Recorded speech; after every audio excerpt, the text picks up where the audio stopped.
A ver, la semana pasada habíamos hablado creo que fue la semana pasada o la anterior, que habíamos hablado sobre sockets y yo les di unos ejercicios y les dije que le iba a dar acceso a un servidor. Ya les di el acceso y lo que me gustaría es que hoy probemos ese acceso y que ustedes hagan alguna copia de archivos que necesito para que lo tengan. Sería bueno si todos se bajan en su PC, supongo que están conectados desde una PC, el archivo, perdón, el programa Xterm.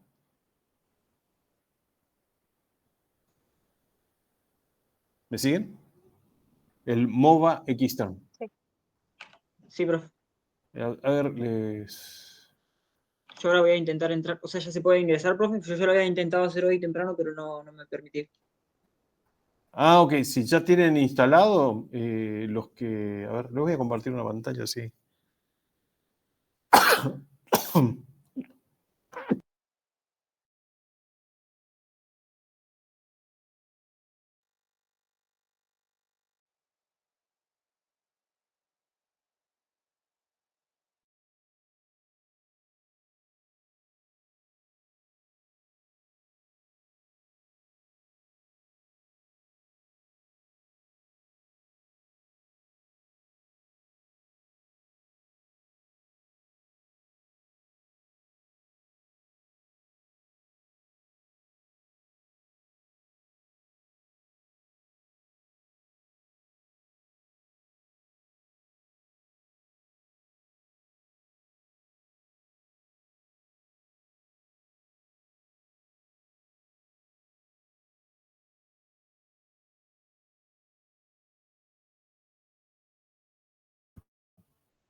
Perdón. Vamos de nuevo que... Yo lo que le decía era esto. Estaba hablando con muteado. Entran a MovaX, buscan MovaXterm, este es el sitio oficial, movaxterm.movatech.net. Entran ahí. Acá se le presenta como una demo. En download acceden a las dos posibilidades que tienen, una edición home y otra edición profesional. La edición home, que es más limitada, está muy buena, lo mismo, y es gratis, ¿no? Así que ahí pueden bajarla. Cuando van a bajarla tienen dos opciones. Una, que es un instalador. Esto se instala con un programa como instalar una aplicación en Windows. Y esto es la versión portable. La diferencia entre uno y otro es que este se instala, queda registrado, y este no. Este se baja un archivo .zip que lo descompactan en un determinado directorio, en el que quieran, y después les dan clic al ejecutable para que corra. ¿Ok? Muy bien. Entonces, donde yo lo tengo a esto, acá.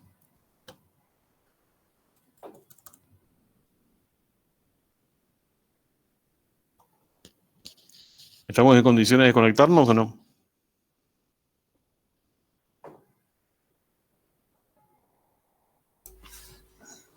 Sí.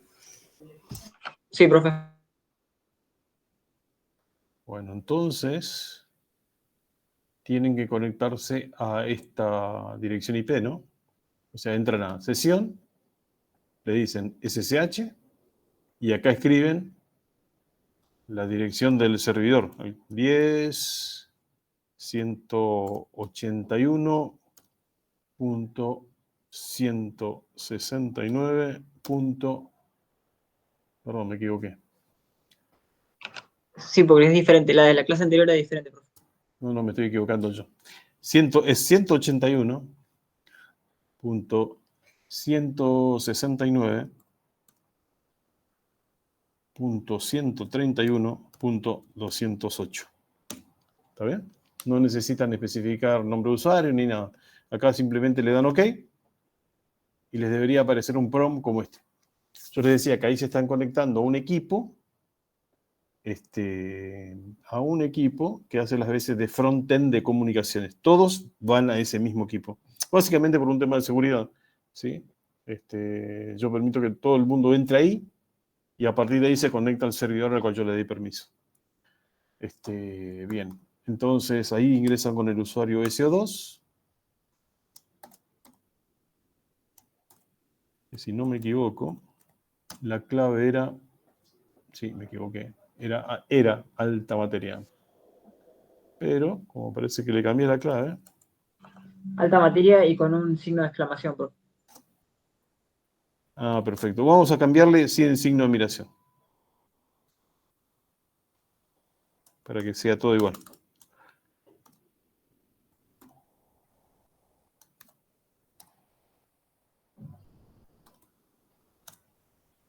Entonces la password del usuario SO2 va a ser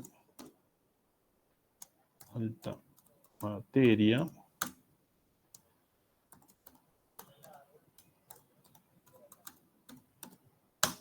Y ahí quedó. Me voy a la otra ventana donde estamos haciendo la conexión, que es esta, me parece. Sí. Entonces acá le pongo, a ver si me toma alta materia. ¿Sí? Ahí me da la posibilidad de guardar esta clave.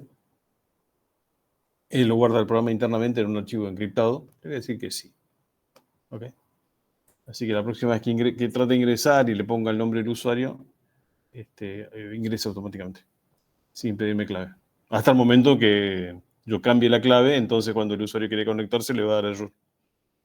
Bien, y acá lo que hacemos es lo siguiente.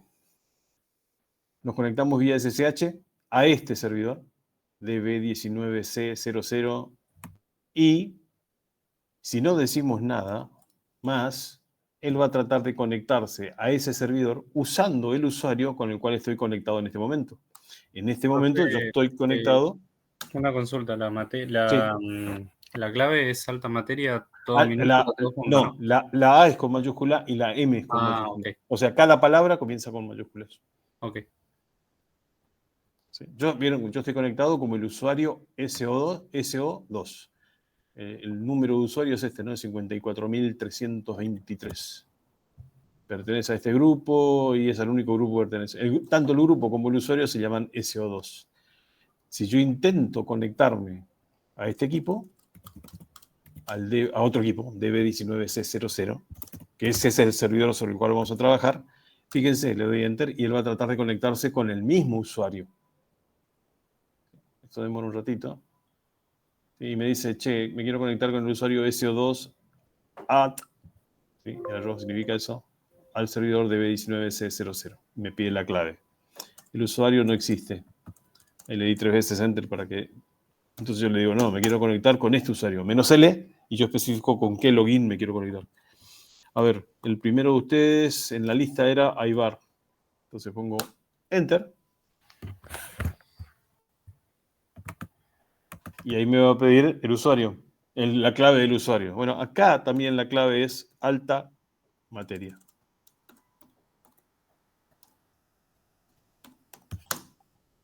Y ahí ingreso. ¿Quién soy? Soy el usuario Aybar, bueno, que pertenezco al grupo Aybar. ¿Está bien? Ahí voy a ver cuántos de ustedes están conectados acá. Ahí tengo a Leone, Aybar y Cisneros. Las otras 3 conexiones que dicen root soy yo. 2 en la consola principal.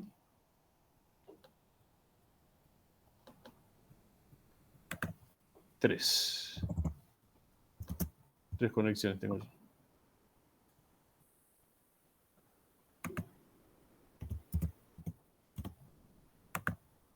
¿Sí? Con el comando who veo quiénes están conectados. Ahí se va agregando gente.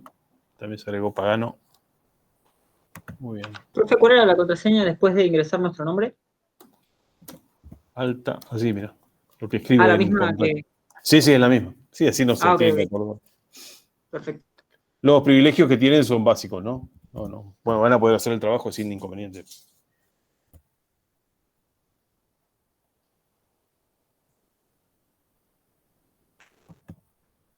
Pero no tienen grandes privilegios. No tienen privilegios de administrador, por ejemplo.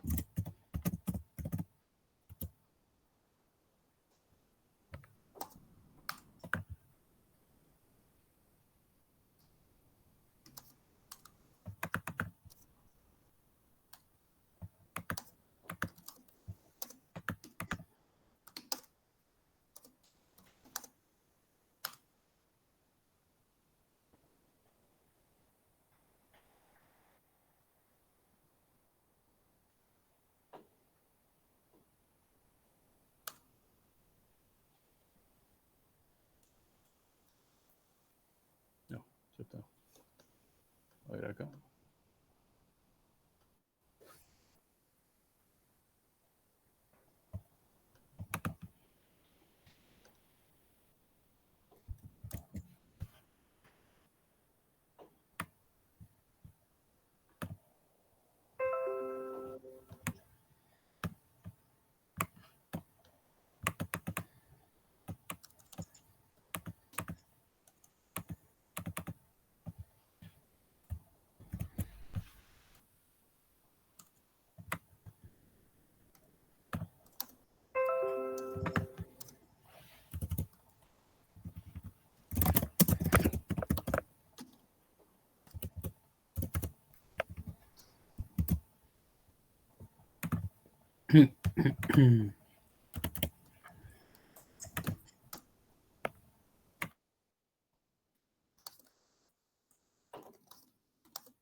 Ujú.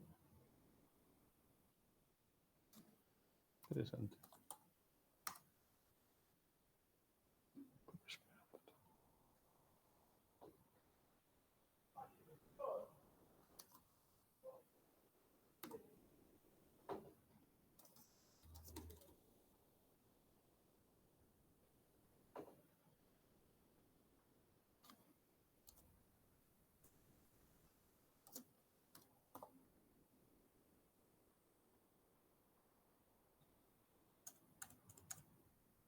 Bueno, ahí estoy mirando que también estamos de procesador y cuánto de memoria.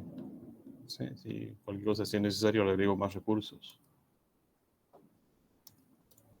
Bueno, a ver cuántos están conectados.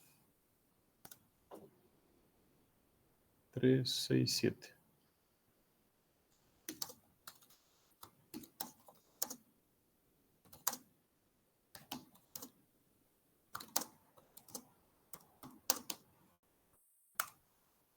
Siete.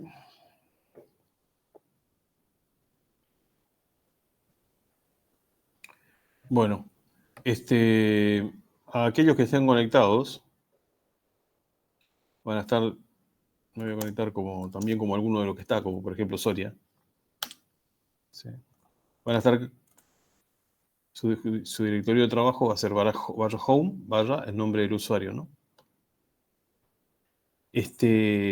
Fíjense, si lista su directorio, no tienen nada. Para trabajar sobre los programas que yo les dije, lo que deberían hacer es lo siguiente: copiarse. Hay un directorio TMP que se llama, debajo del directorio TMP, hay un subdirectorio que se llama SO2. Lo que tienen que hacer es, todos los archivos que están ahí, copiarse al directorio actual, donde están parados. Ahí le voy a hacer el trabajo a Soria. Lo que tendrían que obtener es esto. ¿Está? Es un cliente que se conecta vía TCP, un servidor que atiende a un pedido por vez, un servidor que atiende múltiples, es un servidor con múltiples procesos, y este es otro servidor, múltiples threads. Entonces, lo que tienen que hacer es hacer que este cliente se conecte al server y ver cómo funciona, hacer que este cliente se conecte a este otro programa, cuando actúe como servidor, y también a este otro. ¿Sí? Como todos ustedes van a trabajar en el mismo equipo, cuando levanten el servidor, o sea, el servidor cuando levante va a escuchar en un determinado puerto. Por ejemplo, este que dice server.c, tiene acá una constante simbólica que dice server port. Y después cuando se configuran las comunicaciones, se le dice que él escucha en ese puerto, en el puerto 2000. ¿Sí? Si alguno de ustedes pone a correr ese programa escuchando en el puerto 2000, lo voy a hacer acá, como Soria.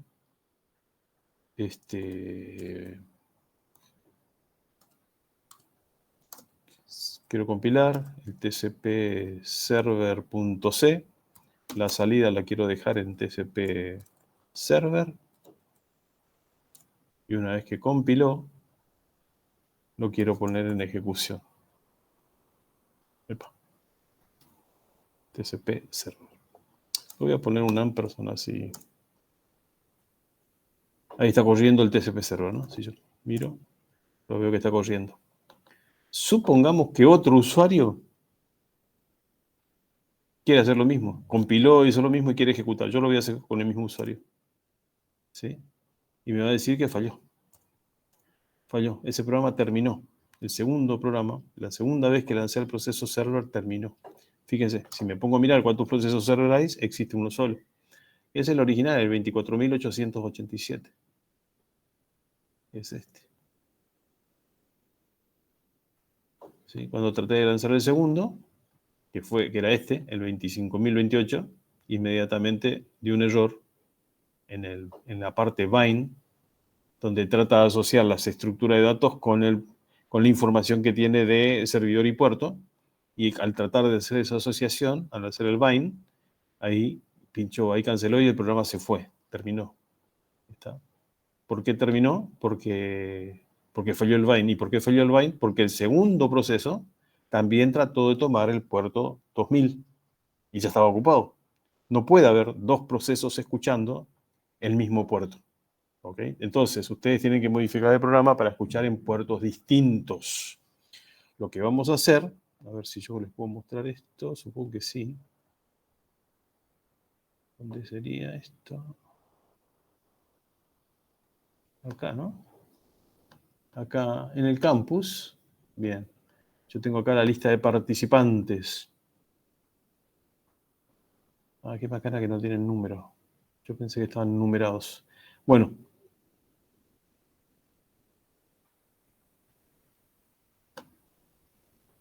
Ahí los ordené por apellido ascendente. ¿Por nombre y apellido ascendente? ¿O no? Por dirección de correo lo ordenamos ascendente, sí. Hagamos eso. Ordenemos por dirección de correo en forma ascendente. Entonces, usemos esto para tomar un número. Por ejemplo, Kisberg sería el número 1. Martín sería el número 2. Benítez el número 3. Y así siguiendo, ¿no? Pagano el número 4, Cisneros el 5 y así siguiendo. ¿Ok? Creo que hay uno que está del otro lado, en la otra página. Sí. Quedaría Rosales, creo que sería la posición 21. Entonces,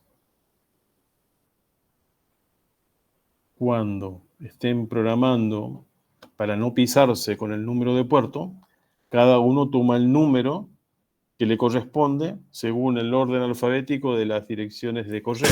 Profe, creo que nosotros no podemos ver los correos. Yo estaba viendo y solo veo el apellido y el nombre de la lista de los participantes por el campus. Qué pena. Vamos a buscar otro método, a ver.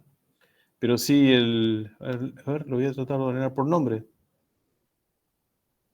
El nombre sí ven, por supuesto, ¿no?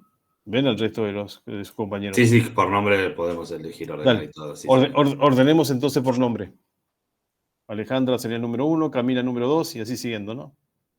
Coronel el número 3. Bueno, tomen ese número y después lo que vamos a hacer es, en el programa, vamos a editar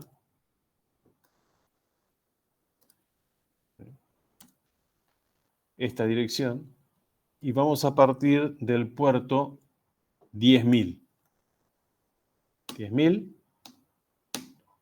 Y si me toca si soy el 1, sería el del 1, soy 10.001. Si me toca el 2, 10.002. Si soy el 20, 10.020. ¿Ok? Así todos tenemos un puerto distinto. Porque cualquiera que levante un servidor ya va a tomar el puerto y nadie más va a poder levantar un servidor en el mismo puerto.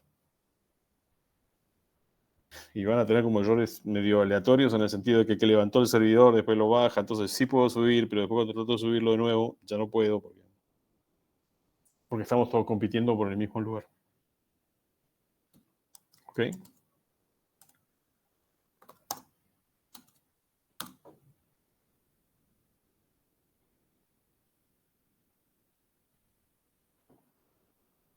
Bueno, me interesaría que se familiaricen con este entorno, ¿sí? Que puedan, voy a borrar este ejecutable, que puedan compilar programas, porque vamos a hacer otros ejercicios adicionales, ¿no? No solo este de los servidores. A este le pusimos fecha de entrega el día 4. ¿Ok? Yo quisiera hacer 2 prácticos más de programación de comunicación entre procesos. Uno, como este, en donde vemos cómo desarrollar un servidor que escuche clientes y que vía sockets y que palpemos de alguna manera cuál es el cómo se hace y cuál es la complejidad. Y después vayamos a otro tipo de soluciones, ¿no? La segunda solución que vamos a ver es Remote Procedure Call.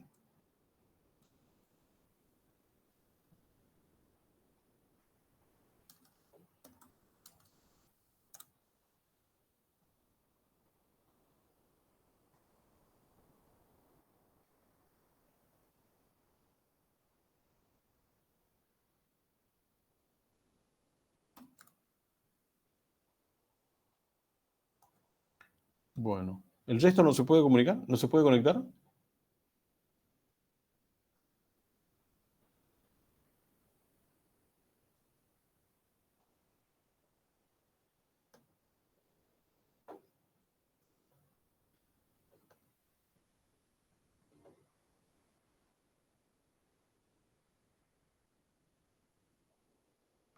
Profe, después de haber modificado el archivo, ¿cómo se guarda en BIM? A ver. Dejé de compartir. Bueno, apretá Escape. El V tiene 2 modos. Pueden usar otro programa que se llama Nano también, ¿no? Que también es un editor. Por ahí puede ser hasta más simple, pero bueno. Yo estoy acostumbrado al V. Pero le escribís Escape y después escribís 2 puntos y te aparece como un prom abajo, detrás de unos 2 puntos que aparecen abajo. Y para grabarlo le escribís W. Y para irte le escribís Q. Ok. A ver.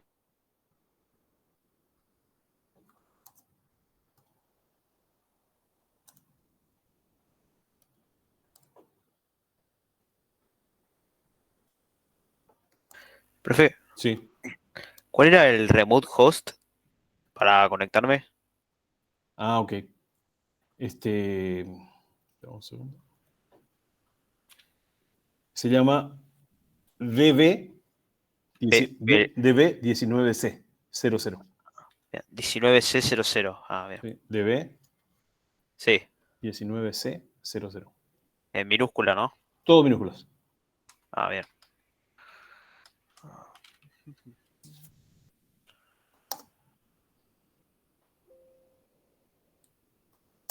Host doesn't exist.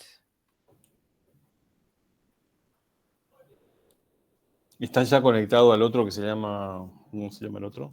El otro se llama DB02. ¿Está ya conectado a ese?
Profe, ¿está usted también en el listado de participantes? Lo contamos como Sí, uno, ¿no? me cuenta con uno más, sí. Ok.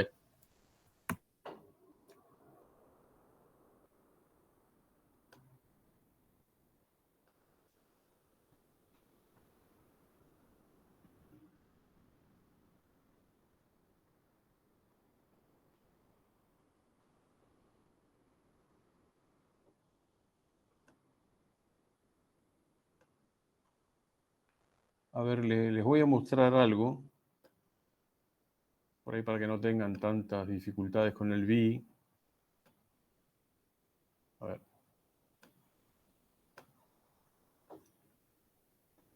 Y de paso introducimos otro tema que es importante conocerlo, sobre todo cuando uno trabaja en el mundo Unix. A ver, ¿cómo sería esto? Bien. Voy a salir de acá.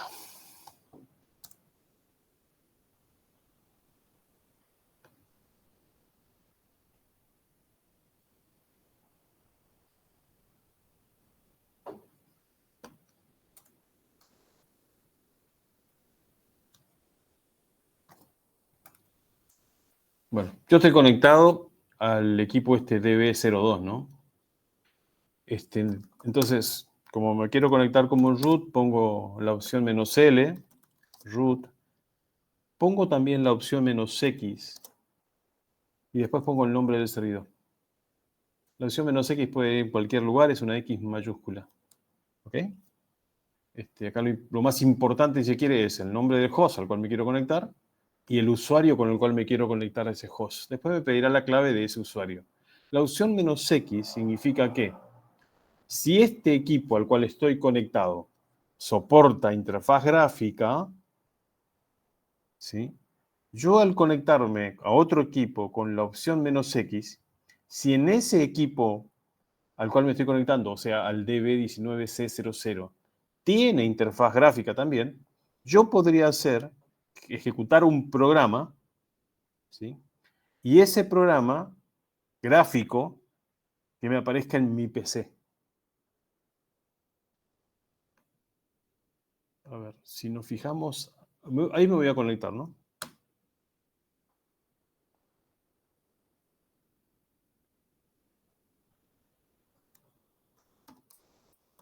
Hasta acá no cambia nada.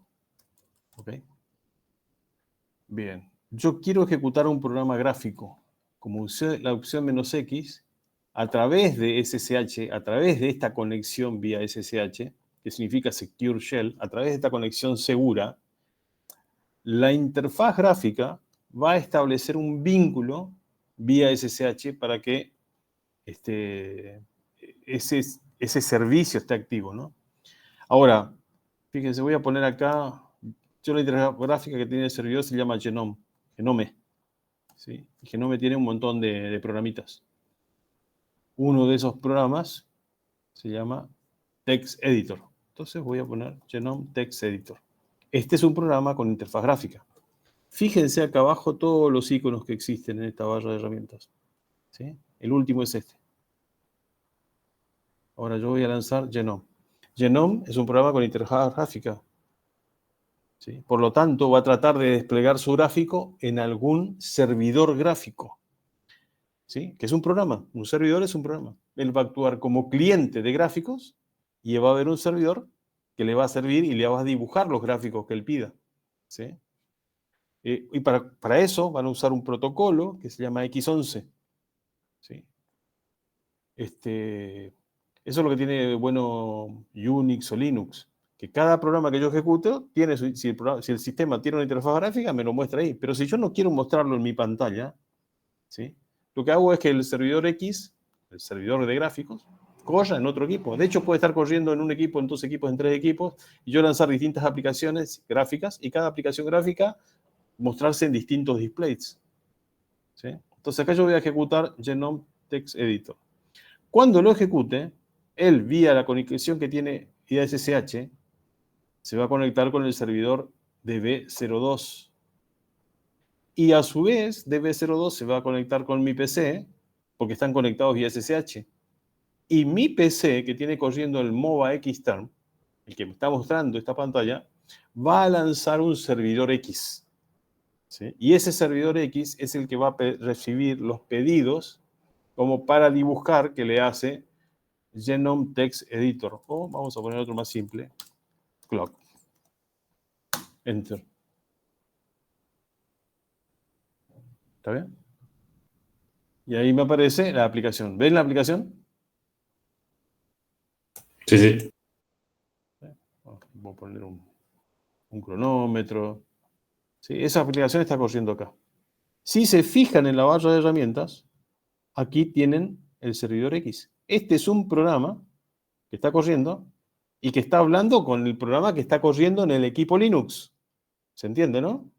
En cambio, esta aplicación gráfica, ¿sí? La que está desplegando lo que le dice la aplicación que está corriendo en Linux. Pero esta que está desplegando, que yo llamo el servidor X, es un programa que lanzó el MOBA en mi PC. Esto está corriendo en Windows.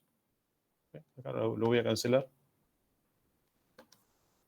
Bueno, así como tienen clocks, tienen otras cosas más útiles, como por ejemplo, Text Editor. Y ahí lo que me apareció es un editor de texto. Y acá escriben, no sé, lo que quieran, ¿no? Numeral include, bla, bla, bla, bla, void, main, y lo que quieran. ¿Sí? Lo usan como editor de texto acá. Y después lo pueden salvar. Y acá me dice dónde lo van a salvar. Entonces ven su estructura de directorios. Yo estoy trabajando con el usuario root, ¿no? Pero podría estar en cualquier otro directorio. Bueno, lo cancelo. Y acá también lo cancelo. Por ahí en ese sentido es un editor mucho más simple que el VI, para aquellos que no saben. El VI es un excelente editor, muy bueno.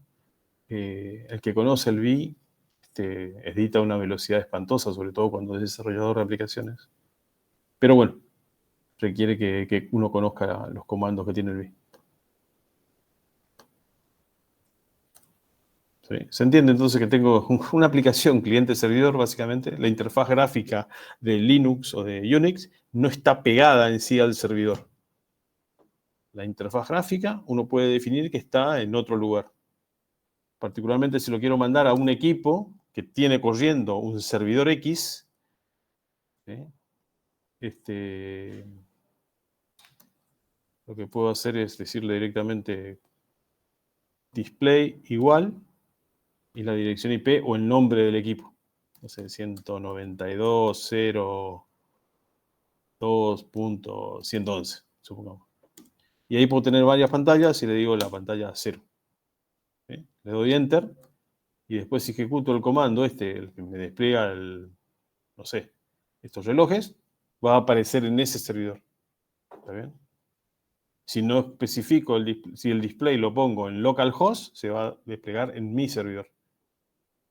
Y si me fui conectando con SSH vía la opción "-X", bueno, se va a conectar a aquel servidor de donde se inició el MOBA, porque él tiene un servidor gráfico. Fíjense que yo cerré la gráfica y acá abajo desapareció el servidor gráfico. Ya no está más. Bien. Bueno, ¿cómo venimos? ¿Se siguen conectando? Me parece que no hay nadie más conectado, ¿no? No se olviden de hacer esta copia.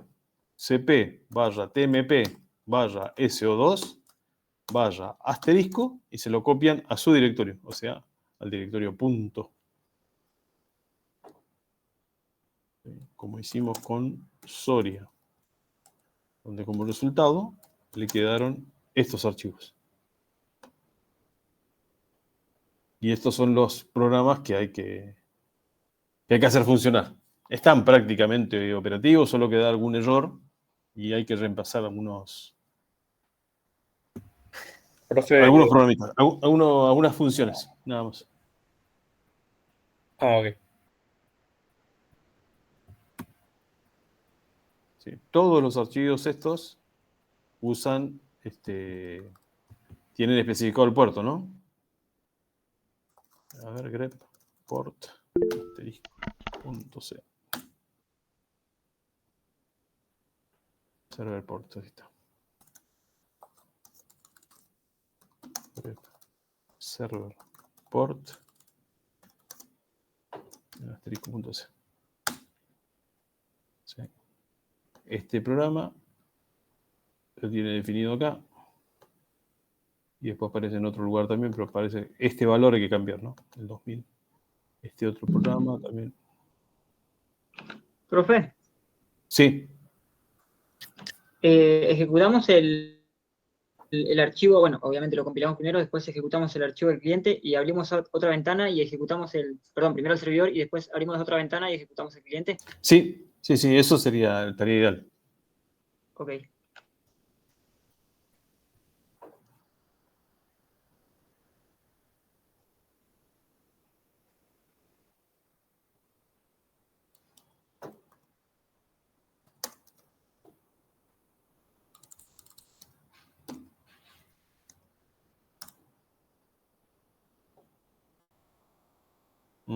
Acá se llama desport.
Cuando hagan funcionar el servidor por un lado y el cliente por otro, bueno, tiene que fijarse el código del cliente también, ¿no? Estuve mostrando acá. Ahí estoy editando el cliente. El cliente tiene una constante simbólica que se llama desport, ¿sí? Puerto de destino, destination port. Claro, el servidor por default escuchaba en el puerto, según como estaba el programa, en el puerto 2000, ¿sí? Y ahora lo estamos cambiando al 10.015, por ejemplo. Entonces, bueno, el cliente tiene que saber que el servidor está en el 10.015. Hay que cambiar esta constante simbólica también, este valor, que después se utiliza más acá, desport.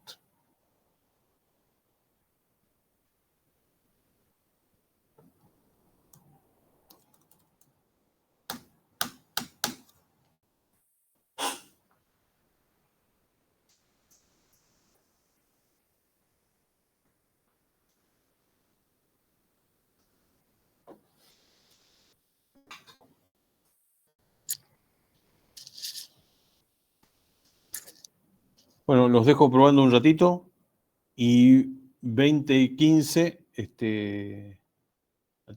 atendemos ahí las preguntas, las dudas que surjan y comenzamos la clase. ¿Ok? Ok, profe. Perfecto. Excelente. Muy bien.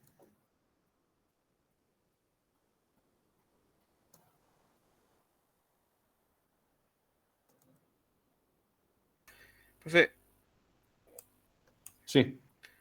una pregunta puntual. Cuando me quiero conectar me dice que el host no existe, que el host does not exist. ¿Sabes Entonces, por qué puede ser? es porque le estás apuntando algo que no existe realmente. Algo estás escribiendo mal. ¿En qué momento te da eso? Cuando quiero entrar en session, o sea, bien en comienzo, cuando le digo OK y cargue, pero me carga mal. Ok. Vos escribís, le das clic en Session, Sí, te aparece una pantalla que dice, ahí dice me dice, SSH. me dice Unable to open connection to DB19C00 host. No, está bien. Vos estás en tu PC. Sí, ¿Ok? En tu PC tenés instalado una máquina, sí, tenés instalado el MOBA Keystone. sí, Ya lo abriste. sí, En el extremo izquierdo dice Session. sí, Le das clic. Sí, te aparece una lista, Session Settings. sí, Te aparece una estoy lista, en SSH estoy. entonces le das clic a SSH. Perfecto. Entonces, fíjate, vos vas a salir por internet y ahí le vas a escribir el nombre de un host o la dirección IP de un host.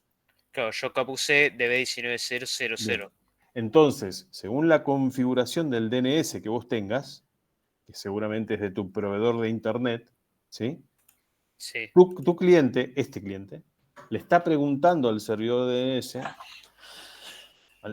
¿sí? No sé, Fivertel, ponele. Che, ¿quién es DB19C00? Y Fivertel le dice, no tengo la más remota idea. ¿Está claro. bien? Entonces te Sí. responde a vos, no existe. ¿Está bien? Sí, sí. Porque en realidad no está definido dentro de ningún dominio. Entonces, vos lo que tenés que tratar de hacer es entrar a un servidor que yo puse en Internet y que no tiene nombre, solamente tiene dirección IP. Y esa dirección IP es la 181, Sí. anótalo por favor, 169, 181, 169. 131.208. Sí, bien. A esa dirección IP sí la conoce. Cuando llega a mi router, ¿sí? Porque esa sería la dirección pública, cuando llega a mi router, yo le hice un NAT y le dije, mira, todas las conexiones que vengan a esa dirección IP pública y que quieran llegar al puerto 22, que es lo que estás tratando de hacer vos al conectarte, ¿sí?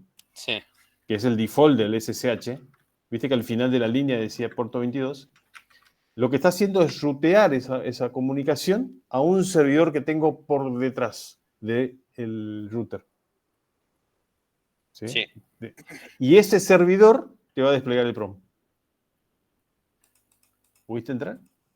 Ah, Bien. entonces pongo en remote host la red IP.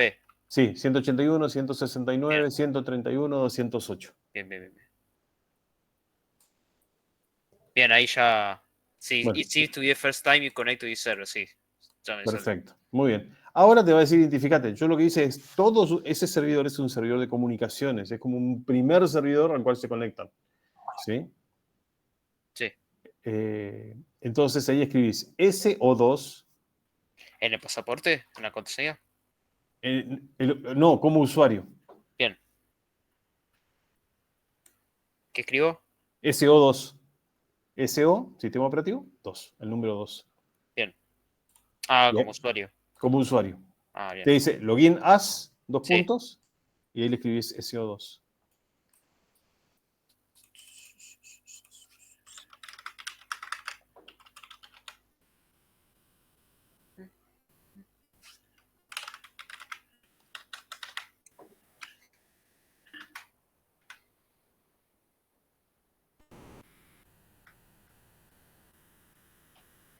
¿En qué situación quedaste ahora? ¿Te está pidiendo la clave? No, no, sí, la clave estoy poniendo. Era alta materia. Sí, ¿te acordás que la A y la M con Sí, mayúscula, no? mayúscula. Sí.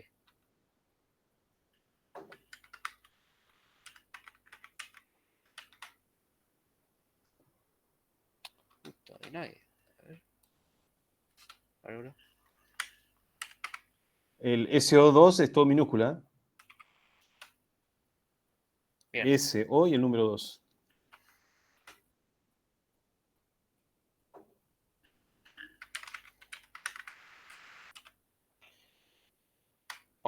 ¿Pongo algo más después de alta materia? ¿O solo eso? Enter, enter nada más.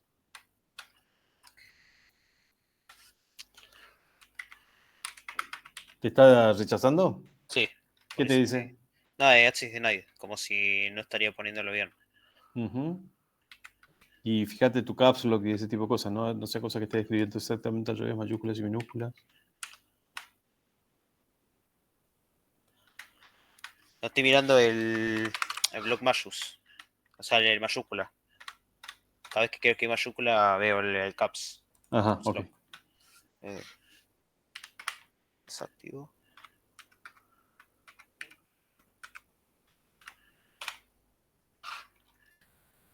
$181. Qué raro.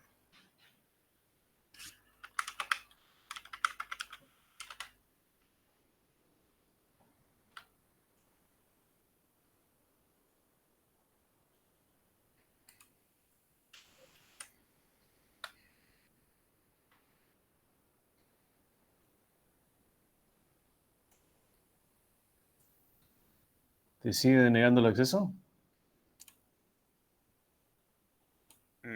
Sí, no, igual estoy viendo. A ver, otra cosa. A ver. Esto no es más. Está diciendo.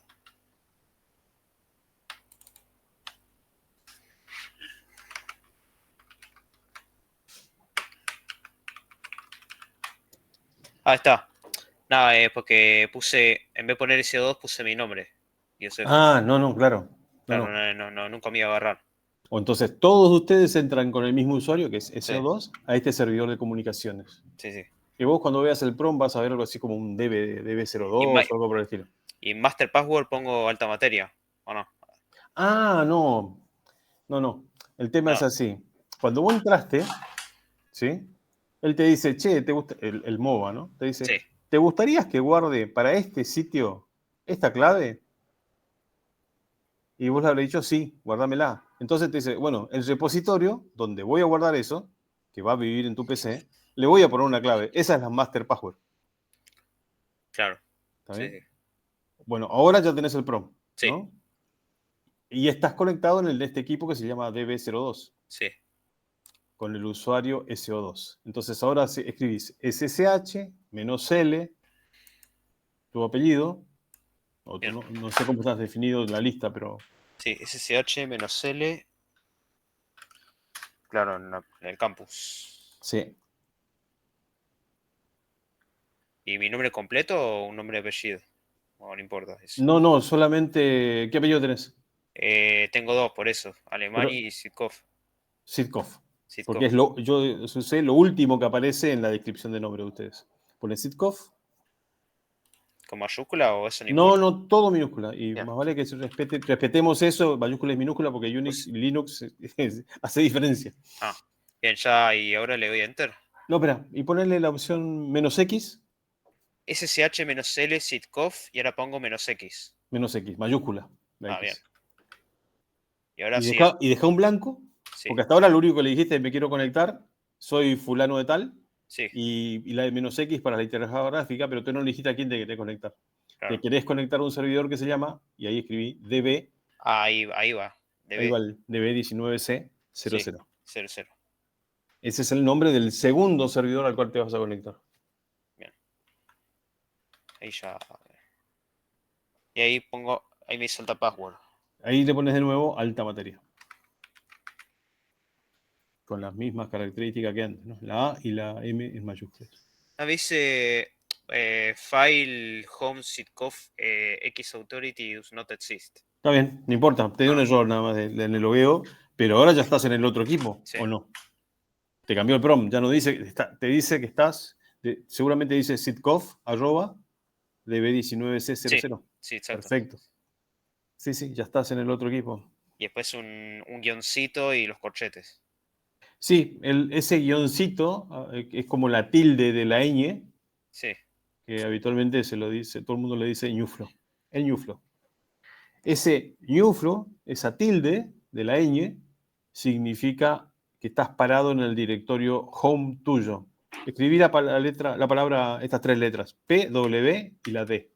PWD. De password. Es de Print Working Directory. Entonces vos le estás preguntando en qué directorio estás parado, cuál es tu directorio de trabajo. Sí. Y ahí te va a decir /home/ Sitkov. Sí, /home, sí. Es tal cual. ¿Está bien? Ahora, no sé, movete, hace cd cd blanco enter. Sí, punto. Bien. Por ejemplo, ¿no? Sí. Y ahí te moviste de directorio. Entonces, en lugar de aparecerte el ñuflo, te aparece home.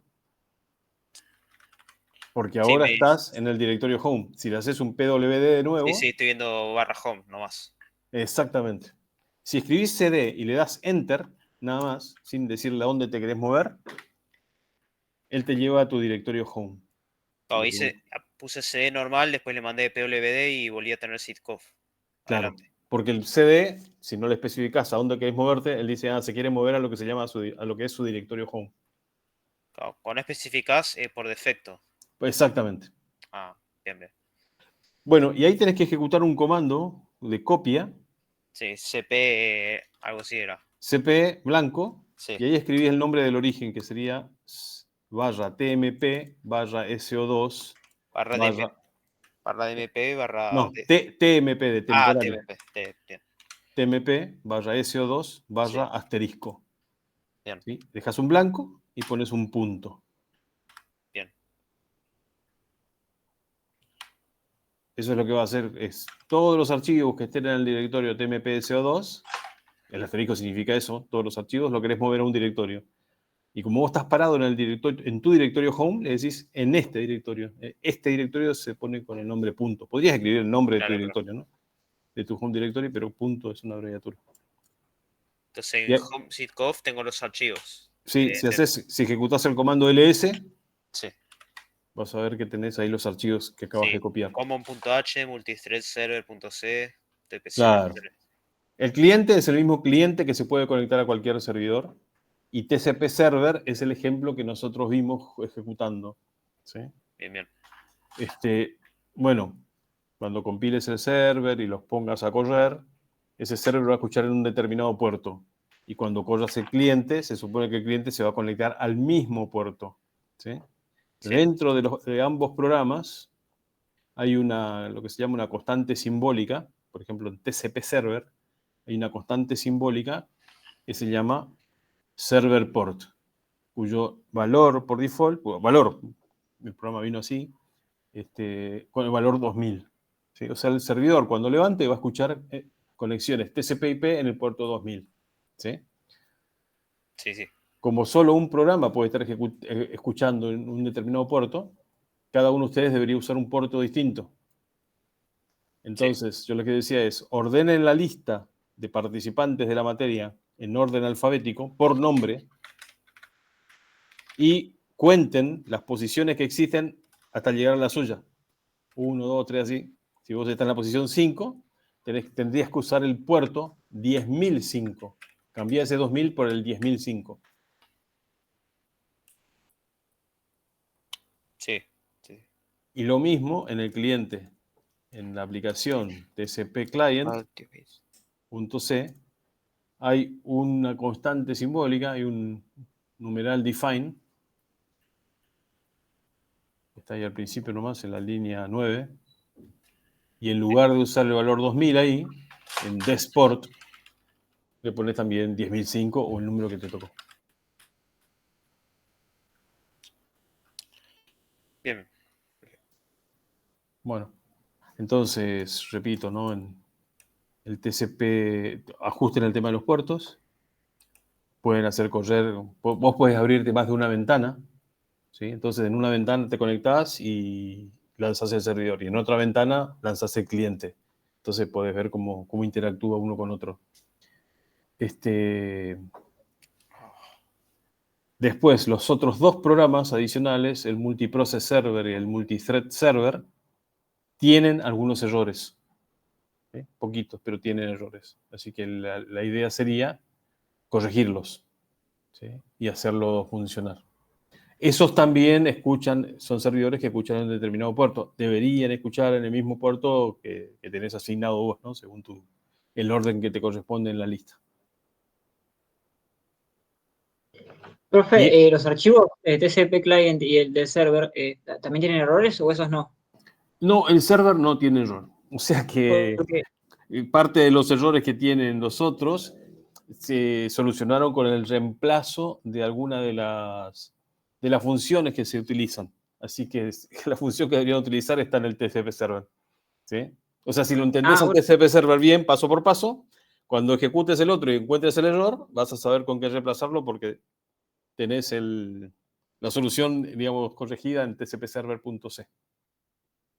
Ah, ok. No, porque había intentado ejecutar, o sea, ejecuté el cliente, abrí otra ventana ejecuté el servidor y después abrí otra ventana del cliente, puse un carácter, o sea, hola, para ver qué aparecía y me lanzó un error. O sea, como que me apareció un error ahí después de ejecutar eso.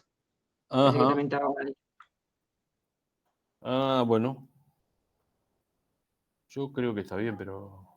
Voy a probar de vuelta igual, pero no sé si a otro pero lo podía. ojo que el programa pide números, ¿eh? Y vos si le escribiste hola, por ahí el error viene por eso. Ah, un número pide, no mire. Claro, fíjate el código fuente y vas a ver que te pide ingrese el valor de A, ingrese el valor de B. El servidor es un servidor que suma. ¿Sí? Muy tonto, digamos, como servidor. Le pasas 2 números y te devuelve el resultado. Y entre las cosas que te dice, cuando te va a mandar el resultado, te dice, "Che, te estoy mandando, o recibí 8 caracteres, o te mando 8 caracteres. No, perfecto. Yo ni lo miré y escribí un carácter nada. Perfecto. Ok. Bueno, ahora sí cortamos un rato, ¿sí?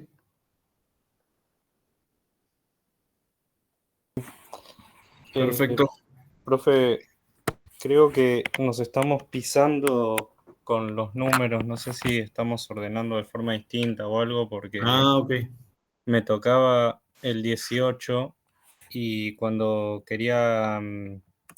lo quería levantar me estaba tirando un socket Blim Filet. Le cambié a un número aleatorio 118 y ahí me lo tomó. No sé si Perfecto. alguien nos puso el 18. Sí, recuerden ordenar por nombre Claro. y en orden ascendente, además, ¿no? Porque... Pero era a partir del 10.018. ¿Usaste vos, Nicolás? ¿O cuál? Sí, 10.018. Ah, Sí, así es. Bueno, alguien está ocupando el 10.018. A menos que el problema ese socket Blim Filet venga por otro lado, pero O lo cambié y... al menos que vos mismo te estés generando el problema también. Que a lo mejor ya tenés levantado el servidor y ahora estás tratando de levantar otro. No, lo No, había no. bajado. No, Ok. sí. Lo Perfecto. levanté ese.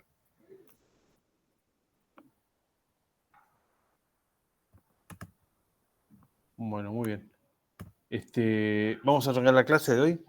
¿Sí? Entonces, el primer trabajo práctico van a ser sobre sockets, sobre TCP/IP y con estas 3 variantes, ¿no? El servidor es un servidor simple que procesa de a uno los requerimientos, que por supuesto puede ser un fracaso total cuando uno tiene muchísimos usuarios. Un servidor que soporta múltiples clientes, prácticamente en forma concurrente, pero se vale de procesos, crea procesos para que estos procesos atiendan cada uno de los requerimientos. Y por último, un servidor mucho más eficiente que en lugar de usar procesos, usa múltiples threads, ¿sí? Que es básicamente, si el sistema operativo lo permite, la mejor forma de implementar servidores, ¿no? Que tengan múltiples threads.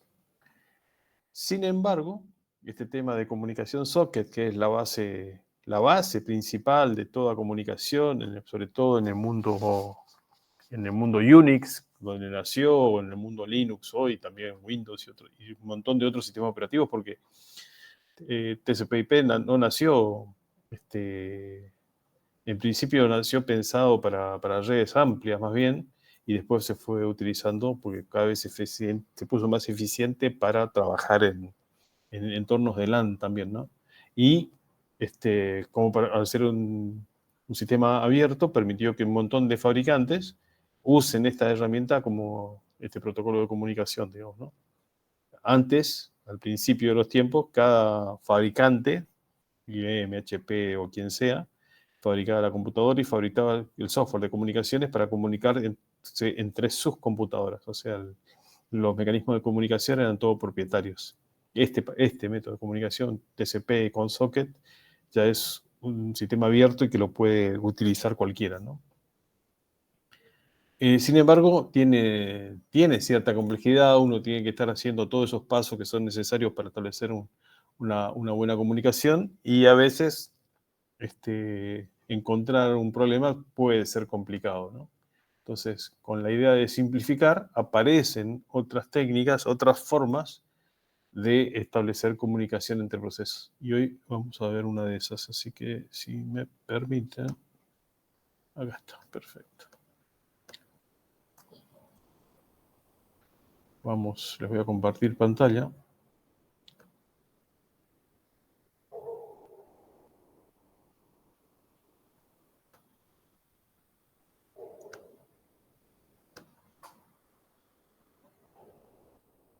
Muy bien. Y vamos a hablar de llamadas a procedimientos remotos, o en inglés, Remote Procedure Call, ¿no? De ahí viene esa sigla, RPC. ¿sí? También es un mecanismo de comunicación que nació hace un montón de tiempo, que se utiliza un montón. ¿Está bien? Y también sirve como base para algunos otros mecanismos más avanzados. Pero bueno, vamos a ver cuál es la idea, como dice acá. La idea es ocultar o abstraer los detalles relativos a la comunicación que son comunes a diversas aplicaciones. ¿Sí? ¿Qué tenemos de común en algunos sistemas de comunicación? Bueno, en una arquitectura de tipo cliente-servidor existen este tipo de diálogos, ¿no? Petición-respuesta. El cliente pide, el servidor responde. ¿Okay?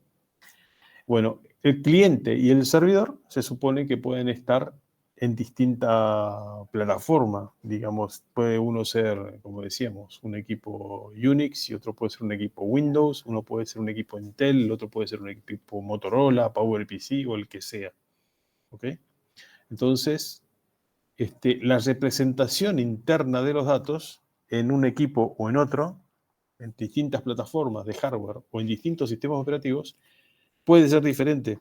Así que si yo tengo un número entero en un equipo 1 y lo transfiero al equipo 2, tal cual está, ese equipo 2 recibe la misma combinación de bits, pero en el equipo 2 representa otra cosa. O sea, no se entienden. ¿Sí? Para lo cual existe una técnica que se llama marshalling. ¿Sí? El marshalling consiste en aplanar los datos, que quieres transformarlo del formato que tienen en el equipo origen, transformarlo a un formato de red, viajan en ese formato de red, llegan al equipo de destino, y en el equipo de destino va a ser el proceso inverso, habitualmente se llama unmarshalling, ¿sí? O aplanamiento y desaplanamiento. ¿Tá? Como dice acá, el aplanar es organizar los datos complejos en un mensaje y el desaplanar es extraer esos datos complejos de un mensaje aplanado, ¿no? Bueno, esto me va a permitir gestionar la representación de información, el orden de los bytes, los tipos complejos, el alineamiento de memoria, la diferencia de hardware y de sistema operativo.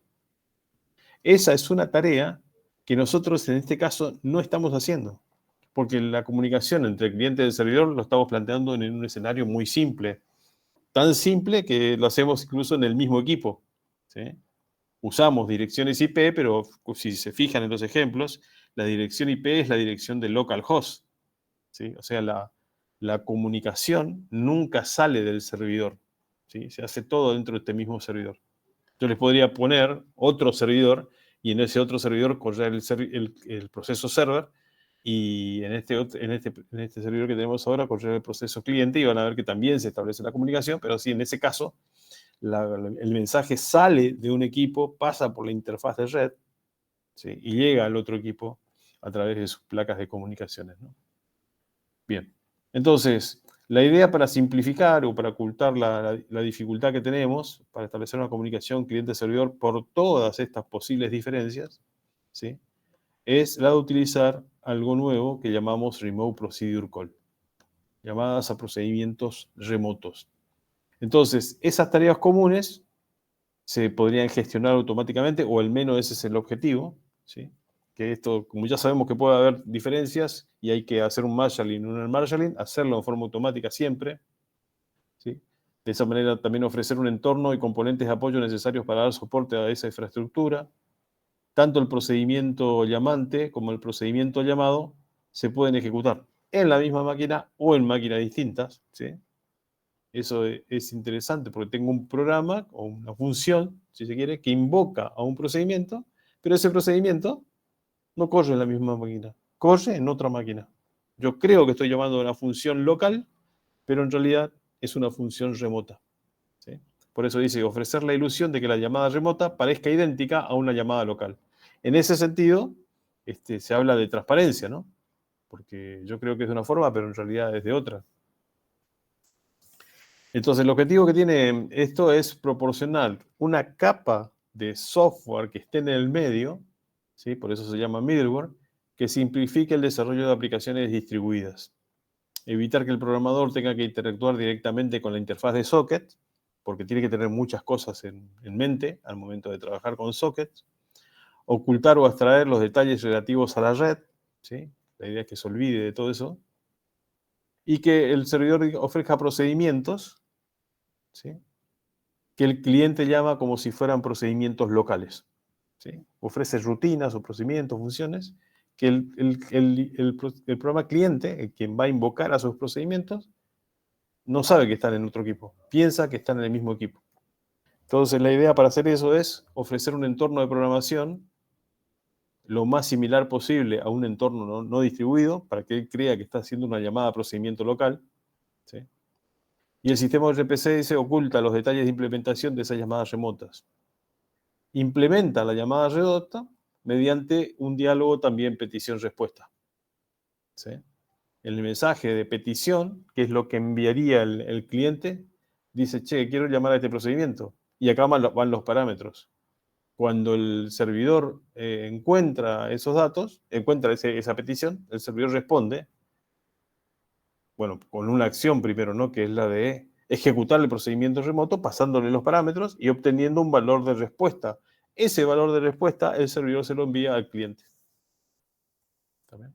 El RPC se encarga de enviar y recibir mensajes para comunicar a ambas partes y se encarga de gestionar los contenidos de esos mensajes, ¿no? Hace todo, el empaquetado, el formateo, lo que llamamos marshalling. ¿Cómo sería? El proceso llamador, el invocante, el cliente, es el que llama a la función. Al llamar a la función se empaqueta la identificación de la función y el argumento, ¿sí? Cada función, cada procedimiento tiene un número que lo identifica. Se envía el mensaje a otro proceso y, por lo tanto, queda a la espera de que venga el resultado, ¿sí? En principio es como una llamada a un procedimiento local, en donde el procedimiento local queda esperando que termine la rutina a la cual se invocó. Acá es lo mismo, solo que la rutina va a correr en otro equipo. Cuando recibe la respuesta, automáticamente desempaqueta esa respuesta, ¿sí? Y le da al programa o a la rutina que invocó el valor de retorno.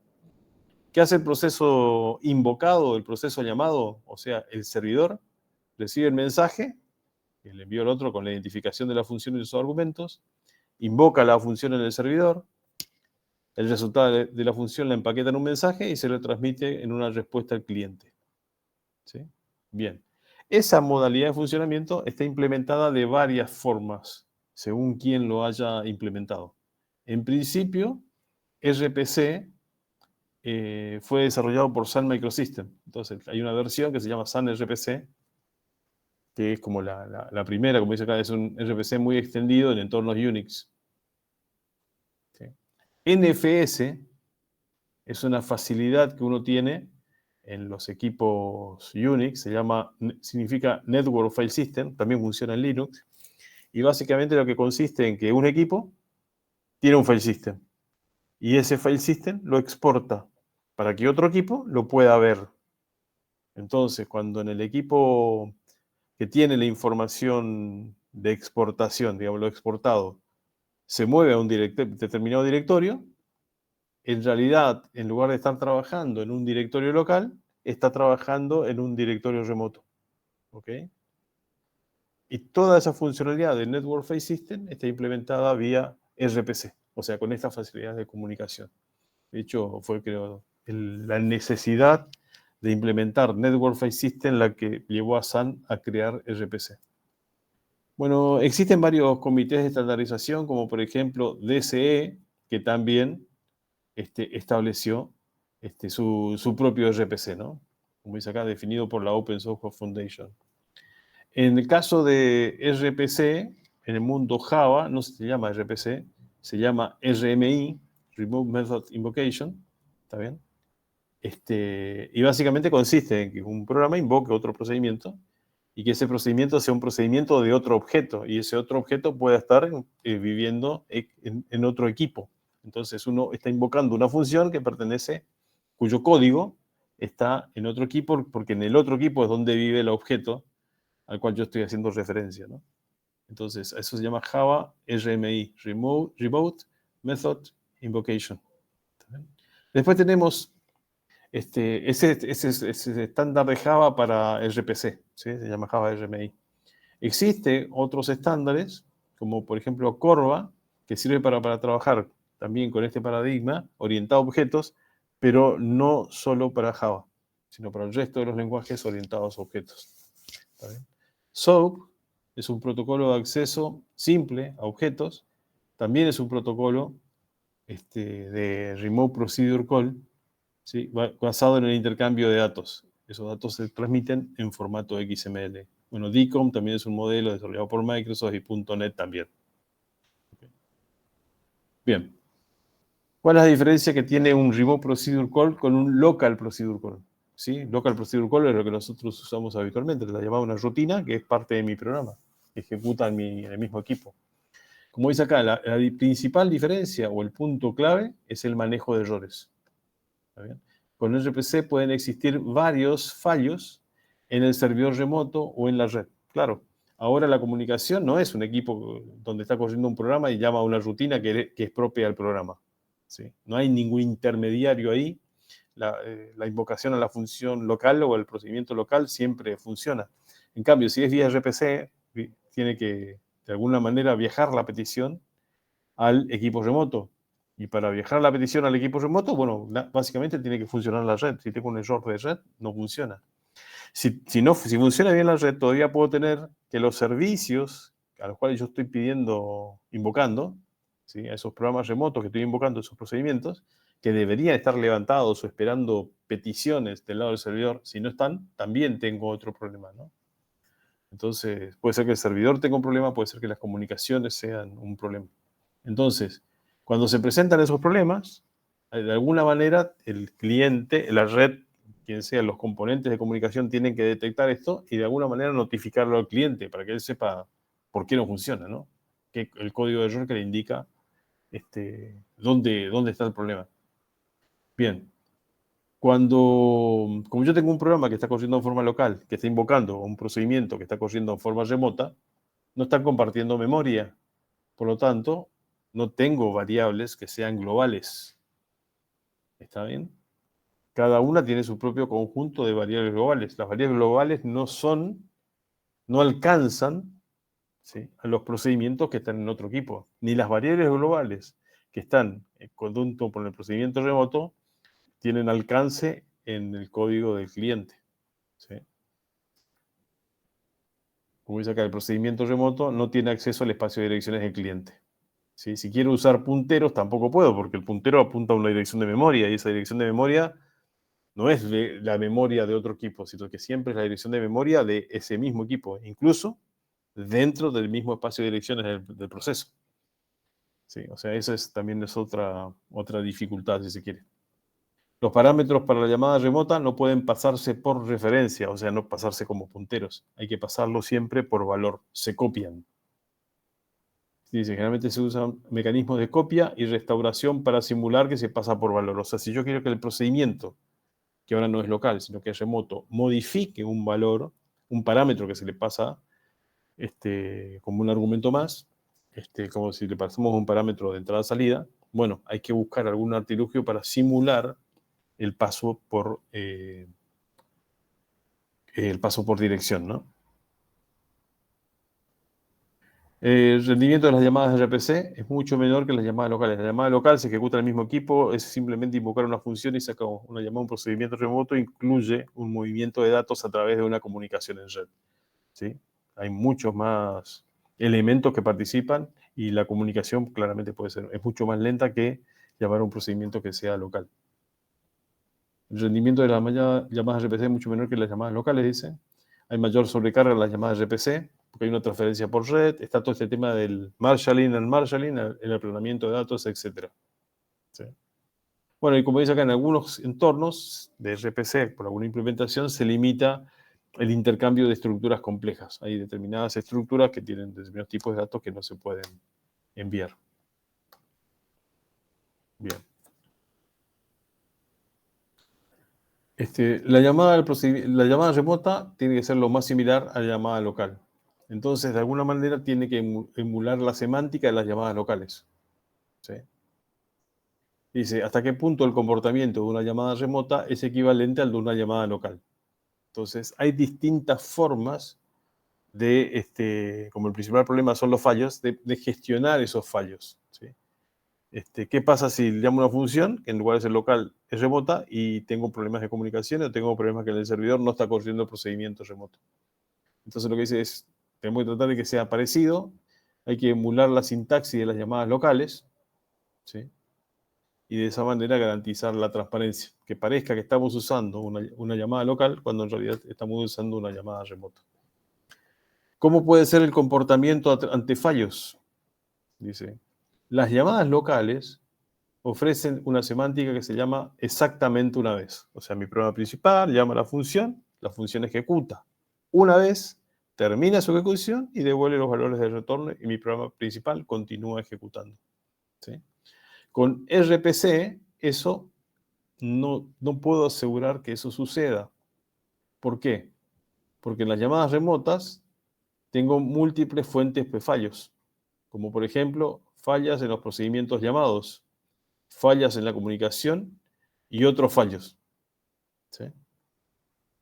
Fallos en los procedimientos llamados, dice, la ejecución del proceso llamado se detiene por errores de hardware o del sistema operativo y se cae el sistema del lado del servidor. ¿Ok? También puedo tener errores internos propios del procedimiento. El procedimiento hace una división por cero, o como dice acá, accede a un vector, pero fuera de rango. ¿Está bien? Tiene 10 posiciones, quiero acceder a la posición 15 o a la posición -3. Esos accesos ilegales a memoria pueden generar que mi programa remoto cancele. ¿Y qué hace entonces mi programa, el invocador? Queda a la espera, viendo a ver qué sucede, ¿no? Después dice, la segunda posibilidad son los fallos de comunicación, pérdida en la conexión, corrupción del contenido de algunos mensajes enviados, pérdida de paquetes, recepción fuera de orden, etc., ¿no? Y después, otros fallos, bugs en el proceso llamado, ataques, etc. Problemas que terminan afectando la comunicación, ¿no?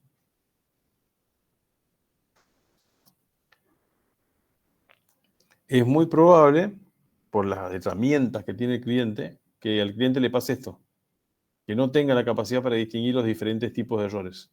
El cliente solo percibe que una o más de sus peticiones no reciben respuesta. No sabe qué pasó, no sabe que se cayó la red, no sabe que el servidor destino está apagado o no sabe que los procedimientos en el servidor destino que sí está prendido y que está conectado en red sin problemas, están caídos. ¿Okay? Entonces, por eso dice, la llamada no llega al procesador remoto, el servidor está caído, no le llega la petición llegó y el servidor la procesó, pero la respuesta no llegó al cliente, ¿no?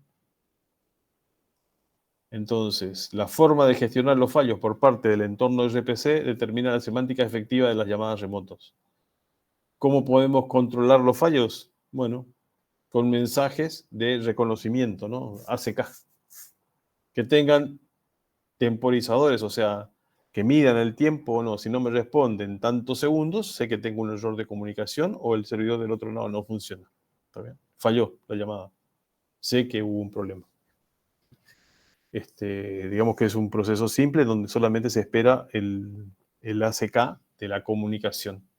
También puede verificarse que esta comunicación fluye y que ambos están trabajando en los pedidos, ¿no? O sea, le mando un pedido y ese pedido de ejecución de una llamada remota tiene un número de secuencia. Y cuando me responde el servidor, me responde diciendo que te estoy respondiendo a tal número de secuencia, a tal número de pedido. ¿Sí? Entonces llevo como un control estricto de qué es lo que va ejecutándose.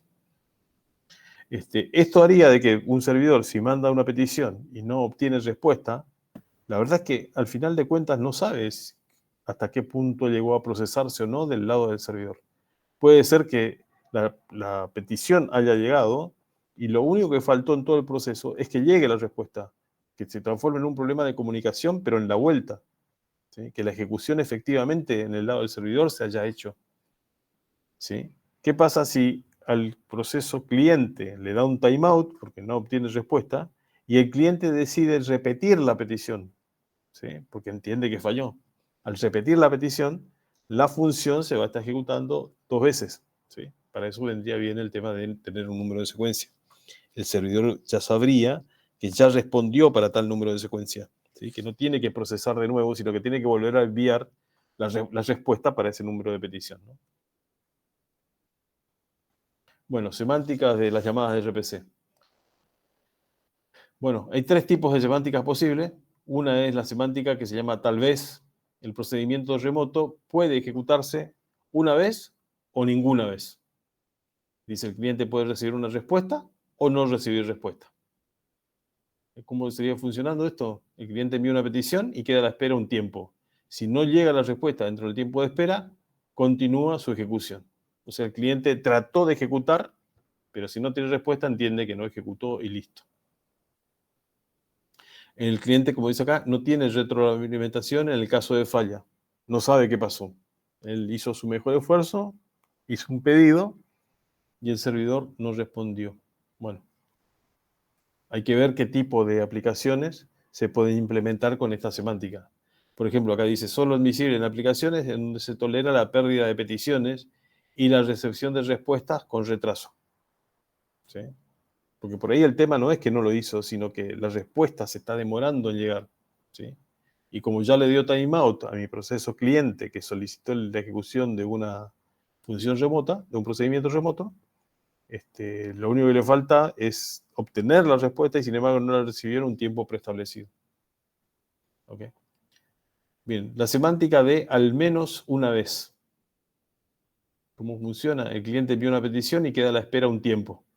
Si no llega una respuesta o un ACK, un reconocimiento de que el dato llegó, dentro de un tiempo de espera, él repite la petición. ¿Sí? Vuelve a decirle, quiero que ejecutes esto. Entonces, ¿qué le puede pasar al servidor? Que esté funcionando bien, que por algún motivo la red esté fallando y el cliente no reciba la respuesta. Bueno, el servidor recibe peticiones duplicadas. ¿Y qué hace? Las procesa. ¿Sí? Si mi aplicación soporta lo que se llaman operaciones idempotentes, o sea, operaciones repetibles, entonces está todo perfecto. ¿Sí? Ese tipo de semántica funciona en la medida que ese funcionamiento sea adecuado, ¿no? Bien, y la última semántica es la semántica de como máximo una vez. El procedimiento remoto se ejecuta exactamente una vez o no llega a ejecutarse nunca. ¿Sí? Una y solo una si es que ejecuta o directamente ninguna. El cliente recibe una respuesta o una indicación de que no se ha podido ejecutar el procedimiento remoto. ¿Está bien? Eso es lo que sucede en la semántica como máximo una vez. El cliente envía una petición y queda a la espera un tiempo. Si no llega la respuesta o no hay una ACK dentro de un tiempo de espera, le da timeout, repite la petición. El servidor filtra las peticiones duplicadas. ¿Sí? O sea, si recibe dos peticiones iguales, claro, se asegura de ejecutarlo solo una vez. Si lo recibió la primera vez, esa va a ser la vez que ejecutó. Si lo recibió la segunda vez, bueno, y no la primera, no lo va a interpretar como duplicada, entonces lo va a ejecutar, ¿no? Por lo tanto, el cliente solo recibe respuestas si la petición llegó y se ejecutó el procedimiento si no recibe información del error. Bien, acá tenemos las tres posibles semánticas, ¿no? Tal vez, al menos una y como máximo una. Bien, ¿cómo se implementa RPC? Bien, para esto conviene ir directamente a un gráfico y después volvemos acá. Y el gráfico sería este. ¿Sí? Fíjense, tengo una máquina que vamos a llamar máquina cliente. La dibujamos un poquito más chica. Este rectángulo es más chico, como diciendo que es un equipo que corre procesos que piden servicios. Y después tengo otra máquina, una máquina servidora, ¿sí? Que tiene la capacidad de ejecutar muchos más procesos más robustos, si se quiere, por eso hace las veces de servidor. Bien, estos equipos están unidos en red. Esa red puede ser una red local o una red amplia. Acá no hacemos ningún supuesto con respecto al tamaño de la red, ¿no? Si es Internet o si es una WAN o una LAN. ¿Está bien? Lo cierto es que acá tenemos un programa cliente que va a invocar a funciones. ¿Sí? Vamos a llamar a una función cualquiera, ¿sí? Y se supone que la función vive dentro de bueno, todo esto es el mismo programa cliente, ¿no? Que tiene varias partes. Es un programa cliente escrito en varios archivos fuentes, ¿sí? Uno de esos archivos tiene lo que el cliente escribió como su programa principal, si se quiere. Y después, cuando invoca a una función que va a ejecutar de manera remota, Él cree que está invocando la función en forma local. De hecho, esa función figura acá en lo que se llama staff, que es un componente que se agrega, ¿sí? Que sería como el representante de la función en el equipo local. Pero la función, el procedimiento, vive en el equipo remoto. Entonces, el cliente le pide a ese representante, sin saber que es un representante, que ejecute determinada función. Él se encarga es la función que está acá reemplazando a la verdadera, se encarga de tomar esos parámetros y de comunicarse a una capa que se encarga de hacer el transporte o el movimiento de datos entre un equipo, entre el equipo cliente y el equipo servidor. ¿Sí? Esa capa de transporte sería por ahí implementada con sockets, en donde se envía un mensaje a otro equipo, ¿sí? Y ese equipo lo recibe. Las estructuras intermedias que vemos acá, como esta que dice staff, más allá de recibir la petición del cliente, se encargan de hacer la transformación de la representación de los datos que mandó el cliente como argumentos, ¿sí? De pasarlo a un formato estándar de red para que la capa de transporte lo envíe al otro equipo. El otro equipo, al recibir ese pedido, ¿sí? Lo que hace es, se los pasa también a una especie de representante del cliente en el servidor, ¿sí? La petición que se le hace. Y a ese representante del lado del servidor se le llama skeleton. Entonces tenemos staff y skeleton, que se encarga de si reciben los datos en formato de red, porque de este lado fueron aplanados para pasar a formato de red, de este lado se desaplanan para poder de acá pasarle esos parámetros al servidor, al servidor de ese procedimiento.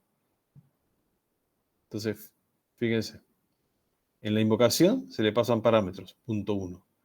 En el punto 2, que está acá, dice, el bloque con parámetros empaquetados se envía de la capa staff a la capa de transporte. 3. ¿Sí? Se envía la petición acá, que llega a la otra capa de transporte. En el 4, que es el punto aquí, lo que se hace es, se pasa el bloque con parámetros empaquetados. En el 5, se toman esos parámetros, y en el punto 6, se manda al servidor, ¿no? El 5, y en el punto 6 se obtiene el valor de retorno de la función.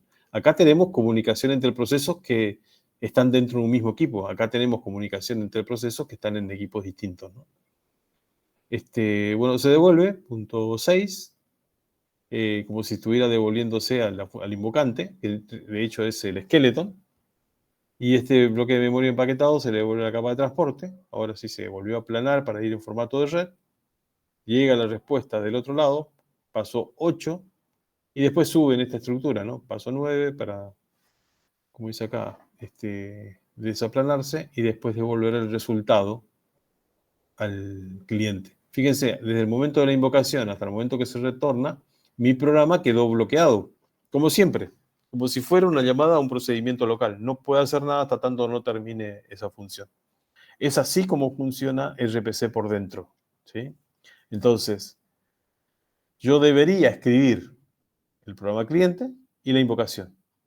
Y debería escribir el programa servidor y su retorno, ¿ok? Todo el resto de los componentes, que es código que uno debería agregar a su programa, porque yo invoco a la función que creo que está implementada acá, pero en realidad no está implementada, y esta hace un montón de trabajo para mandarlo al otro lado y recibirlo, y también invoca finalmente al procedimiento. El procedimiento cree que tiene que hacer lo que como si fuera local, hace lo que tiene que hacer y retorna el valor. Y después hay otro montón de componentes que se encargan de devolver ese valor. ¿Ok? RPC, el entorno de desarrollo de aplicaciones con RPC, me debería facilitar esto. Y eso es lo que se busca. ¿Sí? Entonces,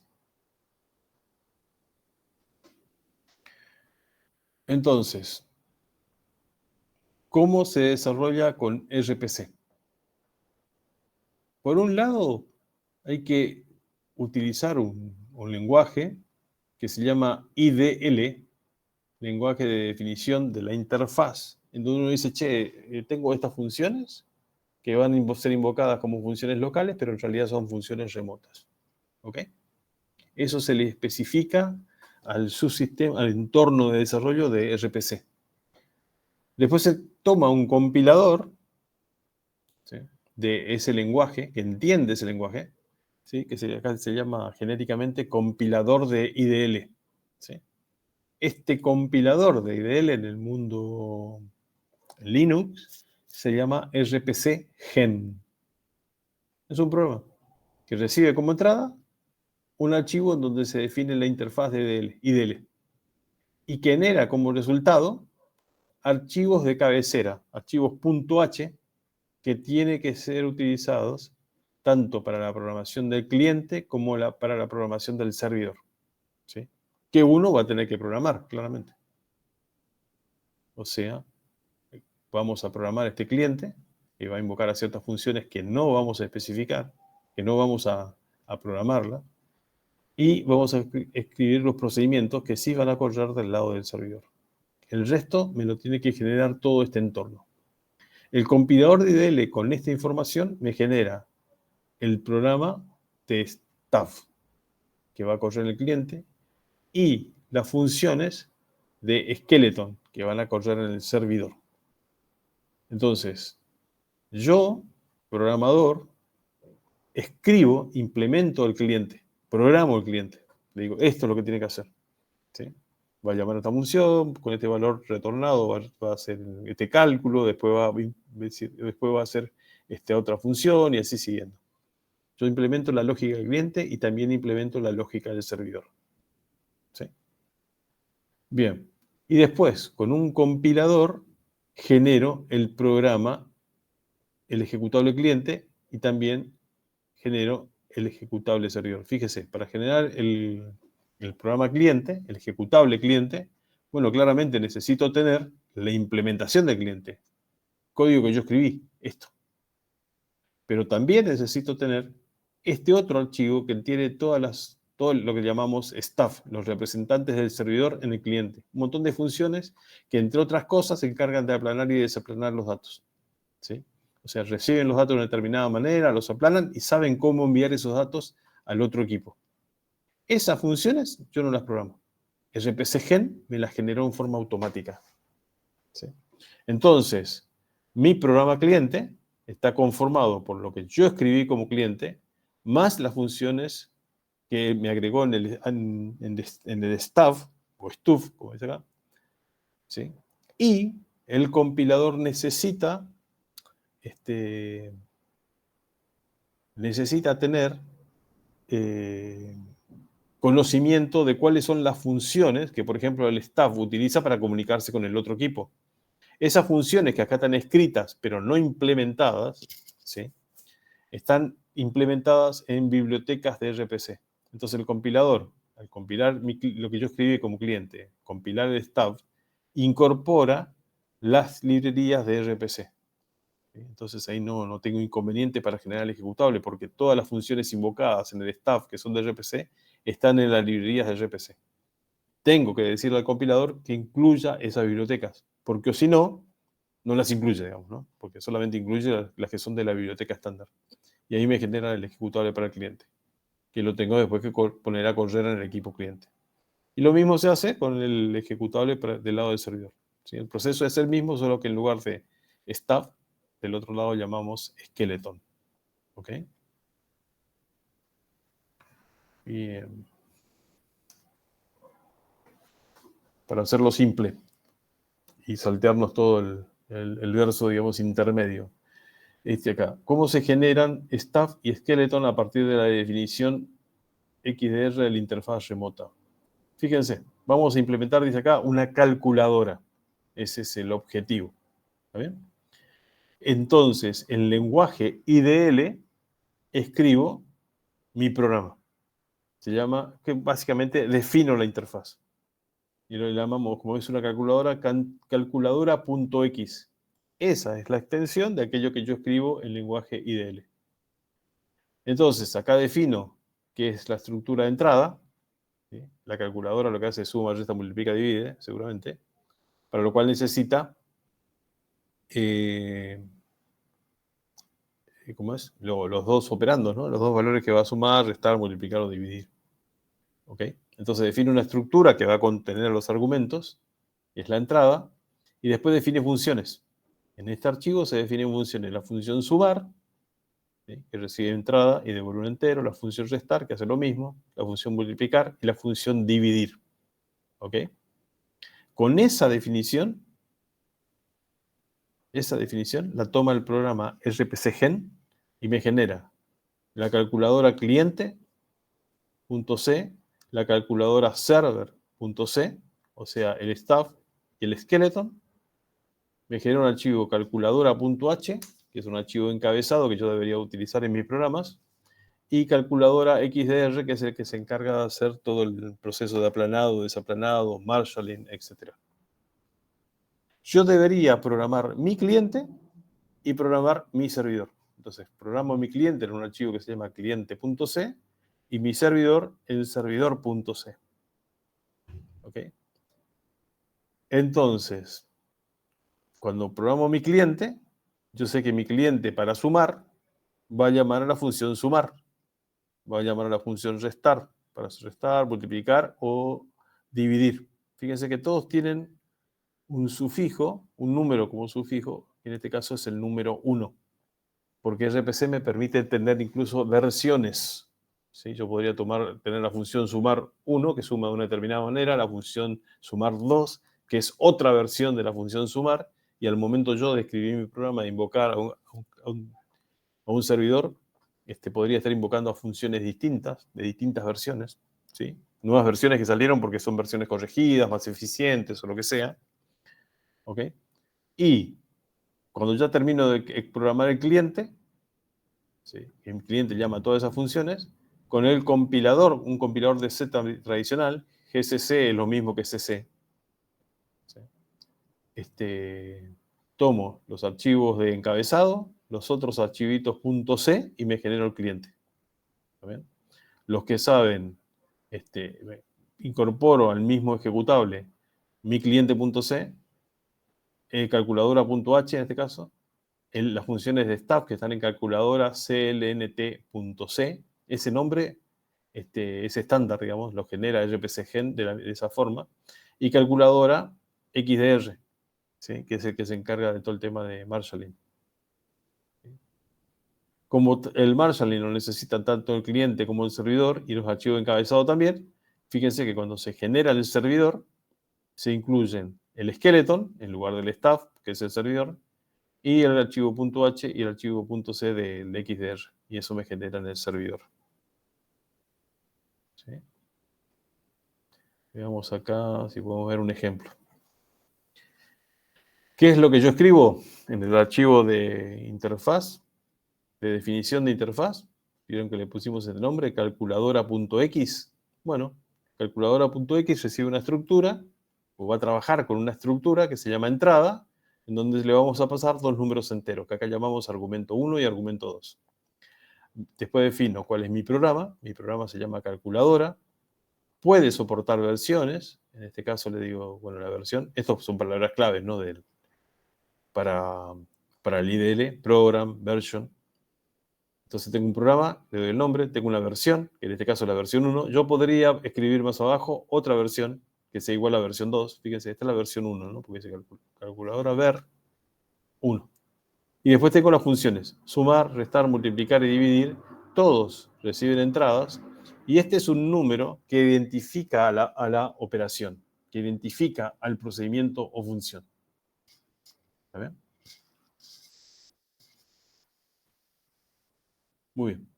Ahora, la calculadora en sí tiene un número que lo identifica, ¿sí?, como si fuera una especie de número de servicio. Bueno, esto es lo que se termina compilando. ¿De qué manera?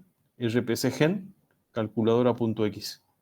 Y ahí me genera automáticamente el código de todos estos archivos. ¿Sí? El staff y el skeleton en dos archivos distintos, y el xdr.c, que se va a encargar del aplanado y desaplanado en el marshalling y en el marshalling. ¿Sí? Bien. Después tengo que programar mi programa cliente. Mi programa cliente debe incluir el archivo cabecera.h, ¿no? Bien, vamos a ver acá el ejemplo. Incluir cabecera.h y mi programa tiene que hacer referencia a, como dice acá, las funciones de stub. Dice, estos son tipos de datos predefinidos en el RPC. Tengo acá un putero al cliente, lo que hago es creo un cliente que me quiero conectar a un determinado host, que está corriendo la calculadora, que está corriendo una determinada versión de la calculadora y mi comunicación tiene que ser vía TCP. ¿Sí? Ahí estoy estableciendo un montón de datos vinculados con el socket. ¿Sí? De cómo él internamente va a crear el socket para poder establecer comunicación con el servidor. Si esta operación falló, bueno, directamente terminamos su ejecución. Si esa operación tuvo éxito, continuamos ejecutando. Y lo que hacemos es, en una estructura de datos del tipo entrada, que acá le llamamos param, ponemos valores para el argumento 1 y para el argumento 2. Y lo que hacemos es invocar a la función sumar 1, o sea, a sumar de la versión 1, ¿no? De la función sumar. Le pasamos los parámetros y la identificación del cliente que tuve como cliente al conectarme con la calculadora. Bien. Y se le manda a sumar. ¿Está bien?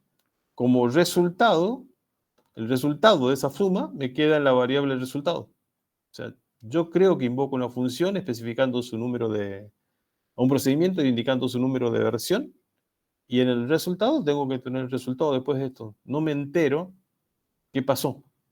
Si efectivamente hubo una comunicación o no con un servidor, con qué IP se está conectando, ni nada por el estilo. ¿Sí? Simplemente digo, esta es la función y esta es la versión. Y le pasé los parámetros correspondientes con esta conexión que habíamos definido antes. Bien, después tengo el resultado, hago lo que tenga que hacer con el resultado, lo podría mostrar en pantalla, ¿sí? Y después, directamente esa conexión, si no lo uso más, esa conexión la termino liberando, ¿sí? Destruye la conexión establecida. ¿Cómo se implementa el procedimiento remoto? El procedimiento remoto, que se va a llamar sumar 1, SBC, ese es el sufijo que tiene del lado del skeleton, del lado del servidor. Bueno, el servidor también va a tener que tener el archivo calculadora.h y vamos acá a invocar a la función sumar, que tiene, perdón, esta es la definición de la función sumar, ¿sí? Que recibe un puntero a algo de tipo entrada y una estructura del requerimiento. ¿Sí? Bueno, básicamente acá lo que sucede es que en una variable local, resultado, él deja el resultado de la suma. ¿Sí? Se supone que en entrada me vinieron los parámetros, el argumento 1 y el 2, y entonces lo que hace es deja el resultado en esa variable. Y después retorna el resultado, ¿sí? La dirección del resultado.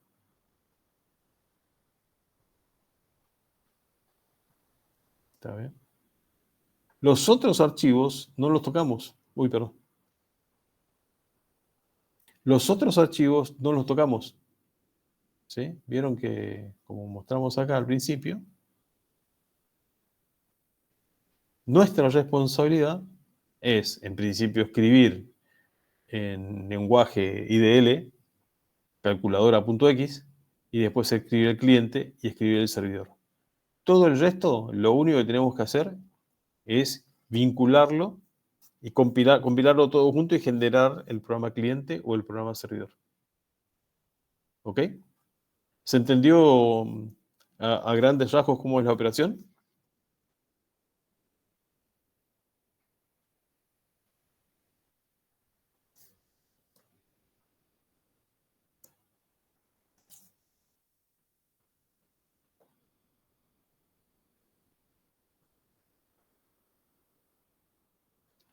Perfecto.